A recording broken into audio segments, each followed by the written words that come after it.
Welcome to today's explainer, focus learners. Okay, so if you've ever looked at a massive, complex chemical formula and just felt totally overwhelmed, well, trust me, you are definitely not alone. But today, we're completely flipping that perspective. We aren't just staring at intimidating jargon here, we are literally cracking a secret code. It's a code that reveals exactly how a substance is going to behave in the real world, whether it's gonna, save a life or maybe tear a hole in the ozone layer. So today, we are officially decoding the molecular matrix of haloalkanes and haloarenes. Let's get into it. Okay, let's dive into this roadmap for the explainer. First up, decoding chemical names. Then, shape and physical properties. Third, nucleophiles and SN2 reactions. Moving on to the battle of elimination. And finally, number 5, real-world applications. Don't worry, we are building this up step by step, from foundational language all the way to massive real-world impacts. Alright, section 1, decoding chemical names. Let's act as translators for a minute. So let's think about our base rules for IUPAC naming. It's really all about finding the longest continuous carbon chain, kind of like finding the trunk of a tree, like our 4-carbon butane base right here. Once you've got that, you just pinpoint the attachments. We've got a chlorine atom sitting on carbon 2 and a methyl group hanging off carbon 3. Systematically, you just put it together, and this gives us 2-chloro-3-methylbutane. Boom! It's direct, it's unambiguous, and honestly, it's pretty satisfying once you see it. Now, you might be thinking these names are just arbitrary labels to make chemistry harder. No way. They are actually highly logical 3D maps. When you read a chemical name, you are basically getting assembly instructions for a molecule. Furthermore, the attachment point tells us a ton. Because the carbon holding our chlorine is attached to 2 other carbons, it's classified as a secondary alkyl halide. And that structural detail, as you'll see a bit later, literally dictates its entire chemical destiny. Let's move to the next example and see how this builds. Even with a subtle shift, the logic stays perfectly consistent. We still have that same 4-carbon butane chain, right? And our methyl group is still right there on carbon 3. But if we swap out the chlorine on carbon 2 for a bromine atom, well, the grammatical rule stays totally intact. It simply becomes 2-bromo-3-methylbutane.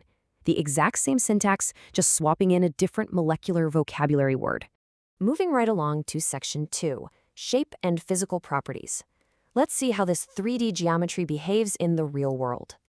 Now, what's really interesting about this slide is how structure directly determines polarity.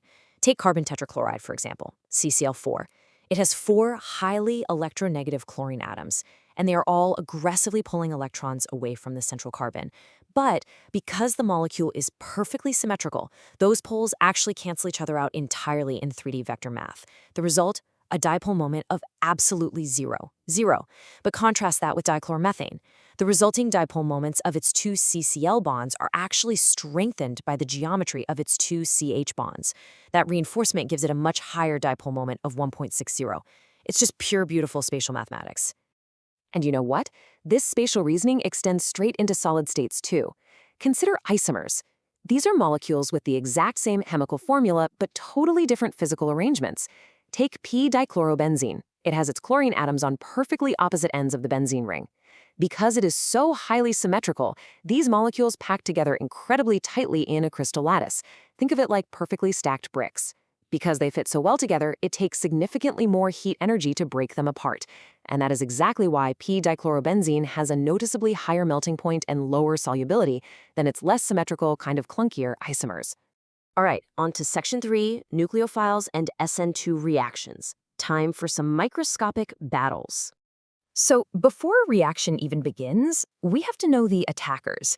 A nucleophile is essentially a chemical species seeking out a positive nucleus to bond with. But look at this absolutely fascinating edge case, the ambident nucleophile. The cyanide ion, Cn-, is a perfect example of this. It actually has 2 distinct sites through which it can launch an attack. It can bond through its carbon atom, or it can attack through its nitrogen atom, which leads to 2 entirely different families of products. It's basically a microscopic attacker with a dual weapon system. Now, when a nucleophile attacks via an SN2 mechanism, it has to literally, physically approach the carbon atom holding the leaving group. And this is exactly where steric hindrance dictates the pace. Think of it like trying to run through a doorway. Primary halides, they have very little blocking the doorway, so they react incredibly fast. Secondary halides have moderate hindrance, but tertiary halides, they have massive, bulky carbon groups completely surrounding that target atom. They physically block the attack path. Because of this maximum steric hindrance, tertiary halides are slow, sluggish, and are incredibly difficult to react in an SN2 mechanism. The doorway is just totally jammed. This brings us to Section 4, the Battle of Elimination. And this brilliantly illustrates how competing forces work. Take an alkyl chloride and treat it with potassium hydroxide. The environment literally dictates everything here. If you do this in an aqueous water solution, the highly solvated weaker OH- ion acts as a strong nucleophile. It substitutes the halogen to yield an alcohol. But switch that up to an alcoholic solution and things change drastically. You now have an alkoxide ion, which is a much stronger base. So instead of substituting, it attacks a hydrogen atom on an adjacent carbon, eliminating a molecule of HCl entirely to yield an alkene. It's the exact same base molecule, but a different environment leads to a completely different chemical destiny. So when that elimination battle happens and an alkene is formed, which specific alkene actually wins? Well, nature always favors stability, and Zaitsev's rule gives us the answer in a nutshell. The major product will always be the alkene with the greatest number of alkyl groups attached to those double-bonded carbons. Basically, it's just a geometric preference for stability that crowns the microscopic winner. And finally, Section 5, Real-World Applications. Let's zoom out to the global impact. So what does this all mean for us? The haloalkanes and haloarenes we've been discussing have a profoundly dual-edged nature. Consider Freon 12, a chlorofluorocarbon. Its unbelievable stability and heat properties made it a literal miracle chemical for refrigerants and aerosols. It solved massive problems. But that very same stability allowed it to just float up into the stratosphere, where it severely damaged our ozone layer, ultimately leading to global bans in 1994. Similarly, DDT was an incredibly effective insecticide. It saved countless lives from mosquito-borne diseases. Yet, its physical persistence in the environment caused such unforeseen, severe ecological harm that it had to be banned in the US in 1973. So, the crucial point is that chemistry doesn't just exist in a vacuum. The applications of organometallic compounds and halogenated hydrocarbons are incredibly broad. They drive whole industries. But chemical design absolutely requires foresight. We really have to appreciate and understand both a molecule's incredible immediate utility and its long-term physical consequences on our planet.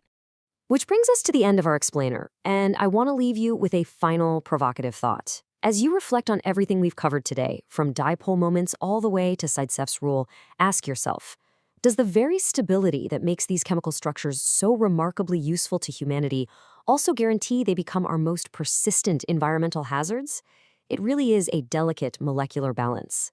Thank you so much for joining me today, and keep exploring the incredible matrix of chemistry all around you.